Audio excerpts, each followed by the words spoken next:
எப்படி இருக்கீங்க? ஆக்சுவலா வீடியோ போட்டு திரும்ப 2 வாரம் ஆயிடுச்சு. ஈஸ்டர் ஹாலிடேஸ் வந்து என் பொண்ணுக்குலாம் ஆரம்பிச்சிச்சு. நாங்க வந்து ஒர்க் போயிட்டு தான் இருக்கோம். எங்களுக்கு பாத்தீங்கன்னா நெக்ஸ்ட் வீக் தான் வந்து 4 டேஸ் ஹாலிடேஸ் வரும். ஆக்சுவலா வீடியோஸ் வந்து நிறைய எடுத்து வச்சிருக்கோம். எடிட் பண்றதுக்கு தான் டைம் இல்ல. அதனால கொஞ்சம் அட்ஜஸ்ட் பண்ணிக்கோங்க. இன்னைக்கு வந்து என்ன வீடியோ பார்க்க போறோம்னு பாத்தீங்கன்னா, நாங்க வந்து பீச் பத்திலாம் பேசிட்டு இருந்தோம். ஸோ நம்ம ஊர்ல வந்து பீச் அப்படின்னாவே என்ன ஃபேமஸ்னு பாத்தீங்கன்னா சுண்டல் தான். அந்த சுண்டல் சாப்பிடணும் ரொம்ப ஆசையா இருக்கு, செஞ்சு கொடு அப்படின்னு சொல்லி சொன்னாங்க. சுண்டல் என்ன போட்டிருப்பாங்கன்னு யோசிக்கும் போது கேரட்டு, மாங்காய், தேங்காய், வெங்காயம் இதெல்லாம் போட்டிருப்பாங்க. ஸோ அதனால அதே மாதிரி பண்ணணும்னு சொல்லி ஆக்சுவலா மாங்காவும் அந்த ஃப்ரெஷ் தேங்காவும் வீட்டில் இல்லை, போய் வாங்கிட்டு வந்து கொடுத்தாங்க. ஆஃபீஸ்லேருந்து வந்த உடனே ஃபர்ஸ்ட் வந்துட்டு தேங்காவை திருவி எல்லாத்தையும் ஆட் பண்ணி குயிக்காக 10 மினிட்ஸ்ல வந்து இது பண்ணிட்டேன். ஸோ அதையும் வந்து உங்களோட ஷேர் பண்ணிக்கலாம்னு சொல்லி வீடியோவும் எடுத்திருக்கேன். அந்த வீடியோ தான் நம்ம இன்னைக்கு பார்க்க போகிறோம். வாங்க நான் அதை எப்படி செஞ்சிருக்கேன்னு பார்க்கலாம். இந்த சுண்டல் பண்ணுறதுக்கு காஞ்ச கடலையாக இருந்தால் அட்லீஸ்ட் ஒரு 2 மணி நேரமாக ஊற வைக்கணும். ஃப்ரெஷ் கடலையாக இருந்தால் நம்ம அப்படி யூஸ் பண்ணிக்கலாம். ஃபஸ்ட்டு நம்ம தேங்காய் துருவிடலாம். இந்த மாதிரி ஃப்ரெஷ் கோகோனட்டாக இருந்தால் உடச்சிட்டு துருவிடலாம். உங்கள்கிட்ட ஃப்ரெஷ் கோகோனட் இல்லை, ஃப்ரீசரில் வந்து நீங்கள் இந்த மாதிரி பீசஸாக ஸ்டோர் பண்ணியிருக்கீங்கன்னா அதை எடுத்து டீஃப்ராஸ்ட் பண்ணிவிட்டு நீங்கள் மிக்சியில் வந்து பல்ஸ் மோடில் போட்டுக்கிட்டிங்கன்னா இந்த மாதிரி திருவுன மாதிரி நமக்கு கிடச்சிடும். அடுத்து மல்லித்தலையை இந்த மாதிரி பொடியாக கட் பண்ணிக்கலாம்.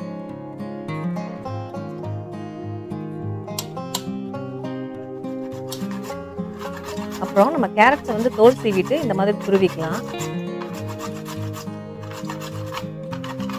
அதே மாதிரி நம்ம மாங்காவையும் வந்து நல்லா வாஷ் பண்ணிட்டு தோலோடவே இந்த மாதிரி சீவிக்கலாம். நம்ம பிடிச்ச சீவுறதுக்கு வந்துட்டு நல்ல கிரிப்பு கிடைக்கும். ஸோ அதுக்காக நான் தோலோடவே சீவிக்கிறேன். ஸோ அதுக்கப்புறம் பார்த்தீங்கன்னா வெங்காயத்தை வந்து நல்லா பொடியாக கட் பண்ணிக்கலாம்.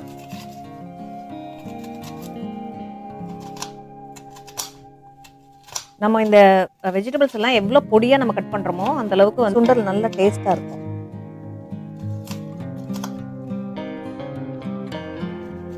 அடுத்து நான் ஒரு அரை தக்காளி எடுத்து நல்லா பொடியாக கட் பண்ணிக்கிறேன். அதுக்கப்புறம் இந்த வெஜிடபிள்ஸ் எல்லாம் வந்துட்டு உங்கள் விருப்பத்துக்கு எவ்வளோ வேணாலும் நீங்கள் ஆட் பண்ணிக்கலாம். இந்த வெஜிடபிள்ஸ்லாம் வந்து கட் பண்ணும்போதே நான் வந்து நிலக்கடலையை இந்த மாதிரி இட்லி பாத்திரத்தில் ஆவியில் வேக வச்சுருக்கேன். நீங்கள் வந்து குக்கரில் வேணாலும் வேக வச்சுக்கலாம். இப்போது நம்ம கட் பண்ணி வச்சுருந்த வெங்காயம், தக்காளி, கேரட்டு, மல்லித்தலை, தேங்காய், மாங்காய், அதுக்கப்புறம் எலுமிச்சம்பழம் இது எல்லாத்தையும் நம்ம வேக வச்ச நிலக்கடலையில் ஆட் பண்ணிக்கலாம். அதுக்கு நான் ஒரு பவுல் எடுத்திருக்கேன். அதில் வேக வச்ச கடலையை ஆட் பண்ணிக்கிறேன். அதோட நம்ம கட் பண்ணி வச்சிருந்த வெங்காயம், தக்காளி, கேரட்டு,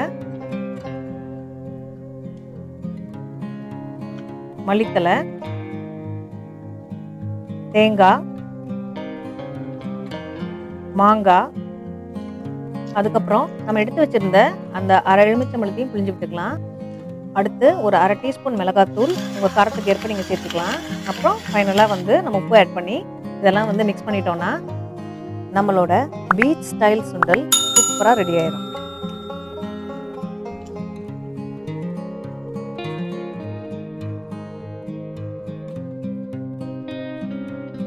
இந்த பீச் சுண்டல் வீடியோ வந்து உங்களுக்கு ரொம்ப பிடிச்சிருக்கும்னு நினைக்கிறேன். சீக்கிரமே அடுத்த வீடியோல மீட் பண்ணுவோம். Thank you. Bye bye. அச்சச்சோ முக்கியமானது சொல்ல மறந்துட்டேங்க. ரொம்ப நாள் வீடியோ போட வந்தா இப்படிதான் ஆயிரும். ப்ரிஷியஸ் ஹோம் லண்டனுக்கு தயவு செய்து சப்ஸ்கிரைப் பண்ணிடுங்க. அப்படியே பக்கத்துல இருக்க லைக் பட்டனையும் தட்டி விட்டுருங்க. பாய்.